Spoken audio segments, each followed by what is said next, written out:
We've all been there. You're stuck dealing with some frustrating, just impossible seeming problem inside a huge organization. Well, today, we're going to go behind the scenes and pull back the curtain on a secret weapon, a systematic playbook that hospitals use to find and fix what's really broken. I mean, you know the feeling, right? You get there on time for your appointment, but then you just wait, and you wait. And you find yourself wondering, what is possibly going on back there? Why does this always seem to happen? It just feels like one of those problems with no real solution. But here's the thing. It turns out the best hospitals, they don't just accept it. They see that frustration, your frustration, not just as an inconvenience, but as a real problem that needs to be solved. And yep, they have a formal playbook for doing exactly that. See, in these high-performing hospitals, problems like long waits or delays, they're not just seen as random annoyances. Nope. They're treated as symptoms of a broken system. So the solution isn't to just tell people to, try harder or work faster. It's to work smarter by fundamentally fixing the process itself. And this secret weapon, it has a name, the Quality Improvement Project, or QIP for short. You can really think of it as the official blueprint for turning one of those nagging frustrations into a measurable and, most importantly, a lasting improvement. So, what is a QIP exactly? Well, the key words you need to remember here are structured and data-driven. This isn't about guesswork. It's not about making big changes based on a hunch or what someone thinks might work. It's a formal, rigorous process that uses actual evidence to find the root of a problem and build a solution that's going to stick. And the impact of this, it goes so far beyond just making us less annoyed in the waiting room. I mean, when a hospital really gets good at this, it enhances patient safety, it tackles those recurring issues head on, it builds a culture not of blame, but of constant learning. And really, that is the ultimate goal. So, how does it all actually work? Let's walk through the action plan. We can use our waiting room example to really see how a team takes a problem and just methodically moves it step by step toward a real solution. Okay, this is the roadmap.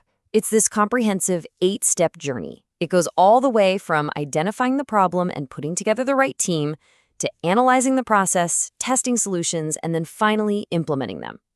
Let's zoom in on a few of the most critical parts of this whole cycle. So, it all starts with step 3 from our roadmap, setting a crystal clear objective. The team doesn't just say, hey, let's make the wait time shorter. No way. They create a specific, measurable, data-driven goal. Something like, we will reduce patient wait times by 15%. See the difference? That turns a vague wish into a concrete target they can actually aim for. Next, the team has to go digging for the root cause. They have to ask, why are the waits actually so long? And it's almost never just one thing. Is it about the people, staffing levels? Is it the process itself, like a clunky check-in workflow? Or maybe it's the environment, the layout, or even the equipment like slow computer systems. They have to analyze every single possibility. All right, once they have a theory, let's say they think it's that inefficient check-in workflow. They don't just go and change everything at once. No, that'd be chaos. Instead, they run a small experiment using this really powerful mini-cycle. And the first step is to plan.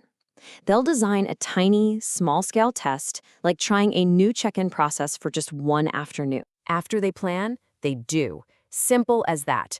They run the experiment, they put their plan into action, carefully collecting data on this new workflow. Is it faster? Is it smoother? Every little detail gets tracked. So after plan and do comes study. The team gets together and they analyze all that data they just collected. Did the new process actually work? Did it maybe accidentally create a whole new problem somewhere else? This is that crucial moment where data, not opinions, gets to drive the decision. And finally, based on what they learned in their study, they act. If the test was a success, fantastic. They roll out the change more widely. If it failed, that's okay too. They adjust their plan and they run the cycle all over again.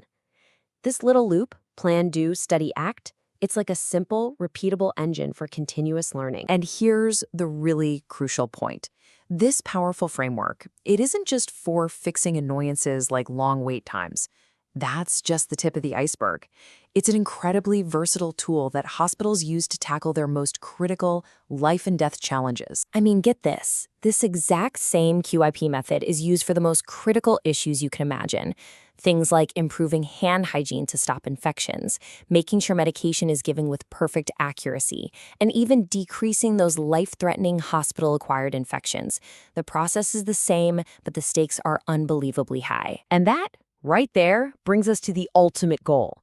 Because, running a single QIP is great, but the real aim is so much bigger than that. It's about embedding this way of thinking deep into the DNA of the entire organization. The ultimate goal isn't just to finish one project. It's captured perfectly here. The true aim is to foster a culture of innovation and continuous learning. It's all about creating an environment where improvement simply never, ever stops. When you put them side by side, the difference is it's stark. The old way of solving problems, it's usually based on assumptions.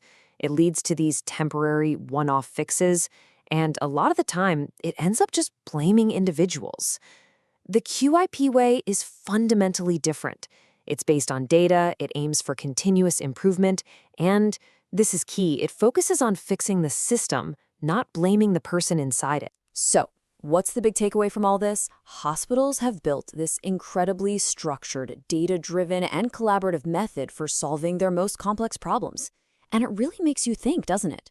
When you face a recurring frustration in your own work or your own life, are you just complaining about it? Or are you actually trying to fix the system? This is a hospital's method. What's yours?